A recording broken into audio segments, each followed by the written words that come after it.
June 1944 found Europe teetering on the edge of a storm unlike any it had seen before. Deep inside the Führer's headquarters, Hitler maintained a rigid schedule, convinced that the Allies would never dare launch a full-scale invasion across the English Channel. Reports filtered in, as they always did, but Hitler had learned to trust his instincts over the intelligence of his generals. He believed Normandy was too far north, too heavily defended by the Atlantic Wall for any meaningful landing. The beaches there, after all, were fortified with minefields, concrete bunkers, and gun emplacements designed to crush any invader before they even reached the shore. German forces, spread thin across hundreds of kilometers of coastline, were ready, or so Hitler thought. In London and Washington, Allied planners had spent years preparing Operation Overlord. From the air, from the sea, and from the shadows, they rehearsed every detail. Yet in Berlin, the mood was calm, almost deceptive. Hitler held meetings with his generals, dismissing even the most urgent warnings. He questioned reports of unusual activity in southern England, of ships gathering, of strange radio traffic. Some officers dared to suggest that the Allies might attempt a landing in Normandy, but Hitler's disbelief was absolute. The words he spoke in these sessions were tinged with anger, almost a kind of theatrical disdain, as if the very notion of invasion was absurd. Meanwhile, Allied deception operations were working flawlessly. Fake radio transmissions, dummy tanks, and phantom divisions kept German eyes focused on Pas-de-Calais, the narrowest point across the Channel. Hitler's attention remained there, convinced the real assault could come nowhere else. In reality, the Allies were quietly assembling a massive invasion force on the southern coast of England, numbering hundreds of thousands of troops, ships, and aircraft, all poised to cross the Channel in the dead of night. The scale of the operation was staggering. Every detail, from landing craft design to synchronized bombardment schedules, had been tested and retested.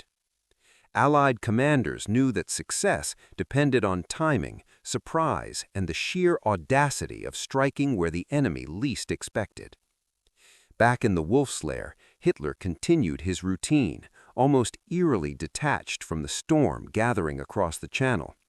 Reports came in that reconnaissance planes had spotted strange movements along the coast, but he brushed them off, insisting they were minor exercises, nothing more. His generals, anxious but cautious, whispered about the possibility of an invasion at Normandy. Some feared speaking too loudly, knowing Hitler's temper could erupt at any moment. The atmosphere was tense, charged with a quiet desperation. Behind the Führer's rigid posture and commanding voice, the cracks were beginning to show. German coastal defenses were formidable but poorly coordinated. Units that should have been on high alert were scattered, some stationed far from likely landing sites. Panzer divisions capable of rapid response were held in reserve, tethered by Hitler's insistence that the Allies would strike at Calais. Time, as it often does in war, was not on the German side. Every hour that passed brought the Allies closer to action, and every false assumption hardened Hitler's confidence in his misjudgments. On the night of June 5th, Allied forces began moving into position. Thousands of ships slipped quietly into the Channel under cover of darkness, carrying tanks, artillery, and infantry. Paratroopers were dropped behind enemy lines to secure bridges and disrupt communications. It was a meticulously choreographed ballet of war, a massive gamble that depended on German inaction and surprise. Hitler, however, slept comfortably, unaware that by morning the world as he knew it would change forever. Even the most accurate reconnaissance reports failed to penetrate his skepticism.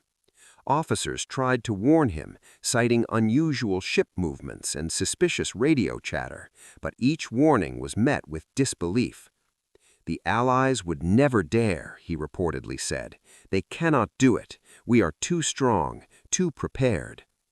And so, as the night stretched on, with thousands of Allied troops poised to storm the beaches, Hitler's headquarters remained calm, deceptively so. The stage was set, the pieces in place, and the future of Europe hung in balance. By the time dawn broke over the Channel, what seemed impossible to Hitler would unfold in brutal clarity. The calm of June 5th would vanish, replaced by chaos, disbelief, and rage. But for now, inside the walls of the Wolf's Lair, the Führer's world remained untouched, oblivious to the storm gathering in Normandy, and the moment that would redefine the course of the war was only hours away.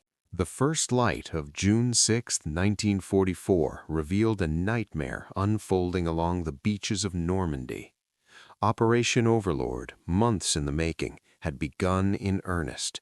From the dark waters of the English Channel, thousands of landing craft cut through waves, carrying men, tanks, and artillery toward the fortified shores. The Allies had planned everything with meticulous precision, timing the assault to the tides, the moonlight, and the weather. The sheer scale was almost unimaginable. 156,000 soldiers were scheduled to come ashore that day, supported by over 5,000 ships and nearly 13,000 aircraft.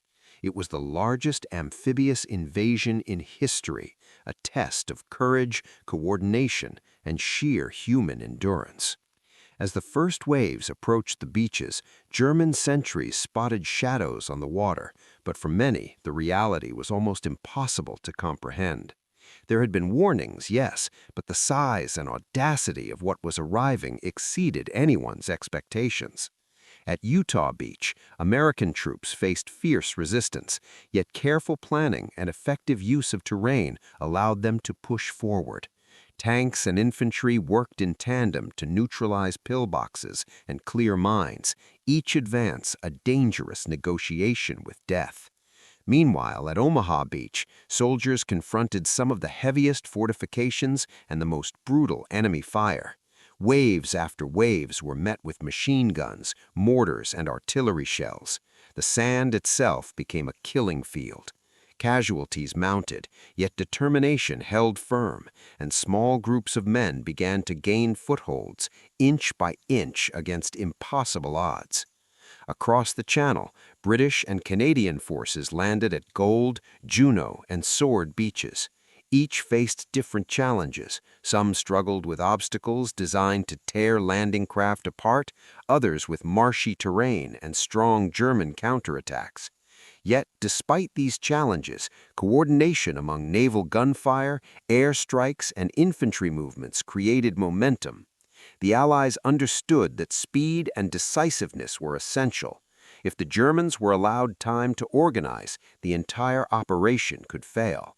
Communication was key, and the use of innovative tactics, including specialized armored vehicles and engineers clearing paths through barbed wire and mines, demonstrated an extraordinary blend of strategy and courage. In the chaos, German units struggled to respond. Many coastal batteries were undertrained, isolated, or simply unable to see the full scope of the attack. Orders from higher command were slow, contradictory, or misinterpreted, leaving local commanders to make desperate, improvised decisions. Some units hesitated, unsure whether the assault was the main landing or merely a diversion. Others attempted counterattacks, but were halted by relentless naval bombardment or fierce resistance from well-coordinated Allied troops. Every hour that passed allowed more men and equipment to reach the shore, expanding the beachhead and making retreat or containment increasingly impossible. Paratroopers dropped behind enemy lines added to the confusion.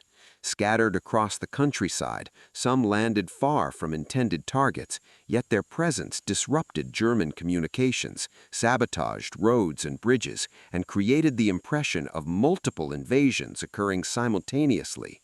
Local German commanders, unsure of the scale and origin of the attacks, were forced to spread their forces thinly, further diluting their ability to respond effectively.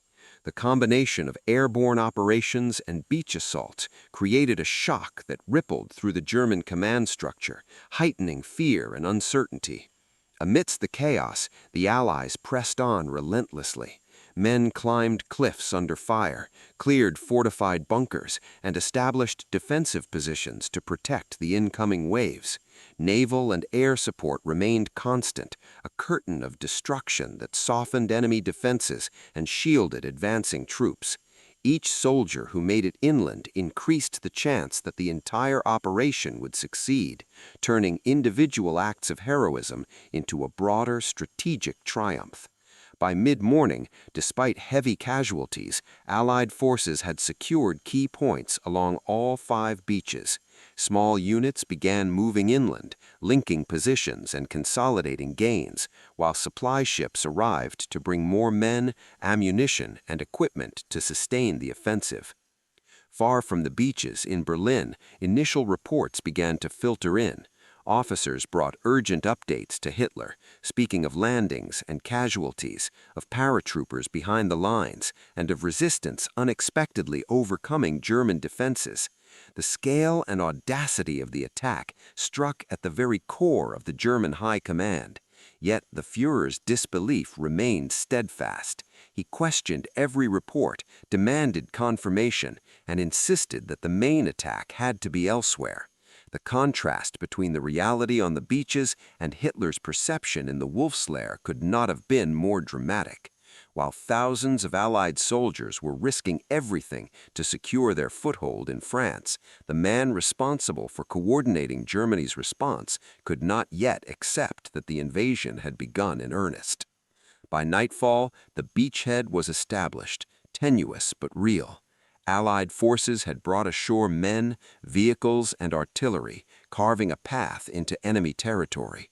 Despite the enormous human cost, the momentum had shifted irreversibly. The Germans, caught in disbelief and delayed by miscommunication and Hitler's skepticism, could not mount an effective counterstrike in time. The first day of D-Day had proven that audacity, preparation, and relentless courage could overcome even the most formidable defenses. And yet, in Berlin, the storm had only just begun to reach Hitler's ears, a storm that would soon unleash fury, rage, and panic unlike anything the Wehrmacht had ever seen. Morning reports from the front lines reached Berlin, delivered with urgency and anxiety, yet they seemed almost surreal to those in the Führer's headquarters. Officers spoke of tens of thousands of Allied troops ashore in Normandy, of ships filling the channel, of paratroopers scattered across the countryside behind German lines. They described the unprecedented scale of the operation, the precision with which it was executed, and the bravery of soldiers advancing despite withering fire. Each word was met with increasing tension in the room, but none of it penetrated Hitler's disbelief. He refused to accept that the invasion was real. To him, it was impossible. The Allies, he insisted, could not have orchestrated such an audacious attack so far from their supposed main target in Calais. As the updates continued, the Führer's voice rose. He demanded explanations, accused officers of exaggerating, and insisted that the reports must be a trick. Every detail was scrutinized, every observation doubted. Hitler's aides presented maps showing beaches taken, defensive positions lost, and pockets of resistance failing. Still, he dismissed them. "It cannot be," he said repeatedly, pacing in the room. "The Atlantic Wall is unbroken. Our panzer divisions are waiting. They cannot have landed here." His disbelief was palpable, a mix of denial and outrage, and the officers around him grew increasingly anxious. Some whispered among themselves, realizing that the man whose orders could decide the fate of the defense was frozen in incredulity. The psychological impact of Hitler's reaction on his command structure was immediate. Confused and frustrated generals struggled to coordinate responses. Orders were contradictory, delayed, and often ignored. Some units were told to hold their positions, others to move to counterattack, but the scale of the Allied assault made rapid, coherent action nearly impossible. In Normandy, thousands of men fought for every meter of ground, while back in Berlin, indecision and skepticism ruled the highest levels of command. The contrast could not have been more stark. Allied soldiers pressing forward under relentless fire, and Hitler trapped in disbelief hundreds of kilometers away. Anger soon replaced mere disbelief. Hitler began to lash out at those around him, blaming generals, intelligence officers, and even entire divisions for the supposed failure to anticipate the landing. He demanded that armored divisions be deployed immediately, yet his insistence that the main attack must be elsewhere slowed any effective counterattack. Divisions capable of rapid movement were left idle, tied down by his rigid belief that the real invasion would occur at Calais. In reality, every hour of delay allowed the Allies to expand their beachhead, strengthen positions, and bring in reinforcements. Hitler's fury, while dramatic, was strategically disastrous. Reports of paratroopers behind enemy lines intensified the tension. Bridges were destroyed, roads blocked, and communications disrupted. Hitler's aides tried to convey the urgency, describing how Allied forces were cutting supply lines and threatening to link the beachhead with inland towns. Yet Hitler remained convinced it was a diversion, a feint designed to trick German commanders into overreacting in the wrong location. His refusal to accept reality prevented the rapid, coordinated response that could have slowed the Allies' advance. Panic, though not yet fully expressed, simmered beneath the surface of every meeting. By late morning, fragments of the truth began to pierce the veil of Hitler's denial. Maps and battlefield reports, corroborated by multiple sources, painted a picture of success that could no longer be ignored. Allied troops had not only reached the beaches, but were moving inland, securing key positions and linking smaller units. The realization struck like a blow. The invasion was real, massive, and underway. Hitler's response was visceral. He reportedly tore through papers, shouted at officers, and threatened punishment for perceived failures. His disbelief transformed into raw rage, a mix of personal affront and strategic panic. Despite the chaos inside the Wolf's Lair, German officers attempted to salvage a coherent response. Some tried to convince Hitler to release panzer divisions to counterattack immediately. Others debated the best defensive measures, knowing that every hour counted. Hitler, however, insisted on micromanaging, questioning the intelligence, and delaying orders. The result was confusion on the ground, miscommunication among units, and a fragmented defense that the Allies would exploit over the coming days. The gap between reality and Hitler's perception became a critical vulnerability, one that the invading forces would never have fully anticipated, but would benefit from immensely. By late evening, the scale of the Allied success was undeniable. Normandy was no longer a distant threat. It was a battlefield teeming with enemy soldiers, artillery, and vehicles. Hitler's initial denial and outrage cost precious time, leaving German forces disorganized at the very moment they needed to act decisively.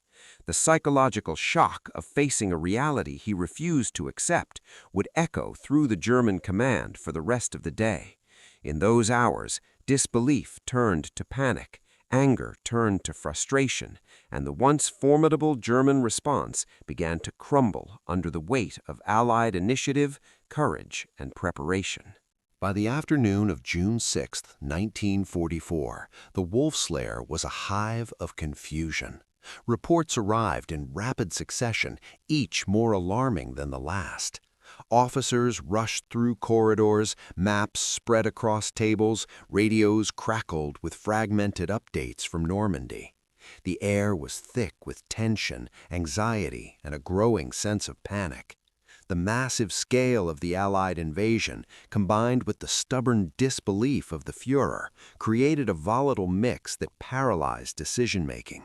Generals argued over strategy, aides attempted to interpret Hitler's increasingly erratic orders, and clerks scrambled to relay messages to units hundreds of kilometers away. Every second wasted could mean the difference between holding the line and losing the beachhead entirely. Hitler remained at the center of this storm, a figure of fury and obsession. He questioned every report, demanded repeated confirmation, and berated officers for what he perceived as incompetence. Panzer divisions capable of rapid counterattacks were held in reserve, tethered by his insistence that the main assault must still be at Calais. Officers argued, pointing out that Normandy was the actual landing site, that Allied forces were establishing a beachhead and moving inland. Hitler shouted over them, rejecting their logic, insisting that these were diversionary maneuvers, nothing more than a feint to distract German defenses. Each delay amplified the chaos on the ground, as local commanders were left without clear guidance while the Allies secured critical positions. Communication failures multiplied the confusion. Messages from the front were delayed, misinterpreted, or outright ignored. Some units did not receive timely orders to mobilize, while others received conflicting instructions.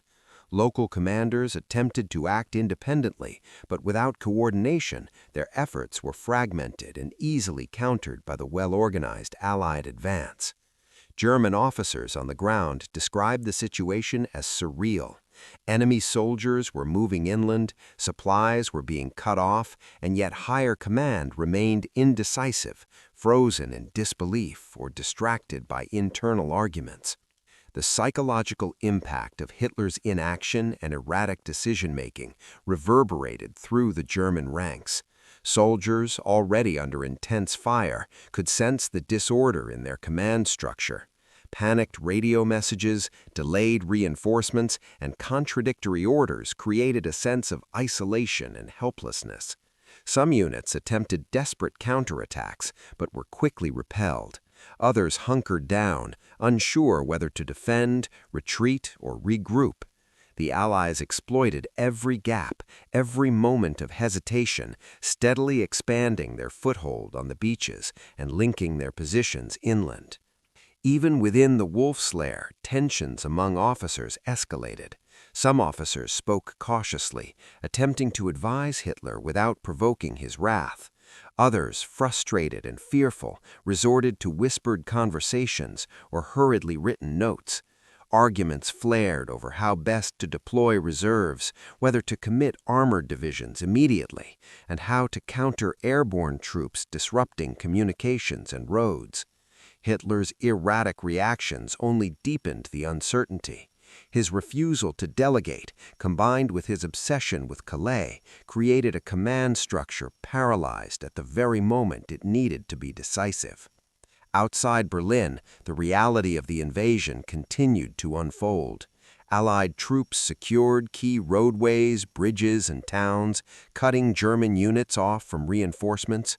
Supply lines were disrupted, artillery positions neutralized, and communication networks strained to the breaking point.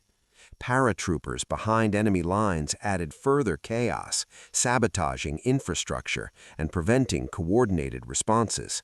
The German defensive system, formidable on paper, faltered because it relied on rapid, centralized decision-making that was now effectively paralyzed by Hitler's disbelief and rage. By evening, the Allies had solidified the beachhead, bringing in additional troops, armor, and supplies. German officers, desperate to act, were forced to improvise under intense pressure, issuing last-minute orders and attempting to plug gaps as best they could. Some units counterattacked, others dug in defensively, but the disorganization meant that none could mount a coordinated response. The contrast between Allied efficiency and German chaos was stark. The invading forces, despite facing fortified defenses and high casualties, moved forward methodically, while German command struggled just to keep track of the situation. The chaos inside the Wolf's Lair on D-Day illustrated the profound consequences of disbelief at the highest level of command. Hitler's obsession with perceived diversions, his refusal to trust his generals, and his erratic decision-making created a paralyzing environment. Time, the most precious commodity in warfare, slipped away as officers attempted to salvage order amid mounting confusion. By the end of the day, the Allies had not only survived the initial onslaught, but had established a secure foothold on French soil. The seeds of Germany's failure to repel D-Day had been sown, and inside the Führer's headquarters, the storm of frustration, anger, and panic was only beginning to peak. By the evening of June 6, 1944, the Allies had achieved what only days before seemed impossible. The beaches of Normandy, stormed under relentless fire, were no longer just landing zones. They had become the foundation of a massive, expanding foothold in enemy territory. Soldiers and equipment poured ashore in waves, engineers cleared obstacles, and medics tended to the wounded, all under the constant threat of German artillery and counterattacks. Every meter gained was a hard-fought victory. Every position secured represented not just tactical progress, but a blow to German morale and the illusion of invincibility that Hitler had maintained for years. The success of the initial landings allowed the Allies to begin linking the 5 beaches, creating continuous lines of defense and supply. Roads and bridges were secured, enabling vehicles and artillery to move inland. Paratroopers dropped behind enemy lines in the early hours had disrupted key communications and blocked critical routes, forcing German units to divert attention and resources. Each small victory compounded the momentum, gradually tipping the balance in favor of the invaders. What had begun as a tenuous foothold was now a growing threat to the German position in Western Europe. Back in the Wolf's Lair, the reality of the situation had become undeniable. Maps, reports, and communications confirmed the scale and success of the Allied assault. Hitler's initial disbelief had given way to fury, a fury that could not be converted into effective action. Orders were still chaotic. Panzer divisions remained partly immobilized by hesitation and miscommunication, and German units struggled to mount coherent counterattacks. The contrast between the decisive, coordinated efforts of the Allies and the fragmented German response was stark, a difference that would define the early days of the Normandy campaign. The consequences of these early hours extended far beyond immediate battlefield outcomes. The inability of German forces to respond quickly allowed the Allies to reinforce their positions, bringing in tanks, artillery, and additional infantry. Each reinforcement strengthened the beachhead and expanded the Allies' operational options. By nightfall, key objectives, beach exits, towns, and strategic roads were in Allied hands. German resistance, while still present, was uncoordinated and increasingly desperate, leaving the invaders in control of the crucial first step in liberating France. The human cost was immense on both sides, yet the determination of the Allied forces remained unbroken. Soldiers who had stormed the beaches, faced heavy fire, and witnessed comrades fall, carried on, driven by training, discipline, and the awareness that their success could change the course of the war. Engineers, medics, and support units worked tirelessly to consolidate gains and prepare for the next phase of the operation. The scale of coordination, courage, and planning was unprecedented, and it highlighted the extraordinary lengths the Allies had gone to ensure success. In Berlin, the psychological impact of the invasion was profound. Hitler's misjudgment, his disbelief, and the delays caused by his refusal to act decisively had created a situation from which the German military could not easily recover. The early hours of D-Day had exposed critical weaknesses in communication, command structure, and decision-making at the highest levels. Officers who had doubted the scale of the invasion found themselves grappling with the consequences of lost time, disorganized units, and missed opportunities to contain the beachhead. The momentum was no longer reversible, and the strategic initiative had firmly shifted to the Allies. By the close of June 6th, The Normandy invasion had not only succeeded in its immediate objective of securing a foothold, but had also set in motion a campaign that would eventually lead to the liberation of Western Europe. The chaos, disbelief, and rage that had dominated Hitler's headquarters during the day had created a window that the Allies exploited with devastating efficiency. The lessons of those hours about preparation, audacity, coordination, and the consequences of indecision at the highest levels would resonate throughout the remainder of World War II. As night fell over Normandy, soldiers dug in along the beaches, artillery positions were reinforced, and supply lines were secured. The Allies had survived the first day of the largest amphibious invasion in history, and the German command remained reeling from the shock of what had transpired. The tide of war, once thought firmly in Hitler's favor in Western Europe, had begun to turn.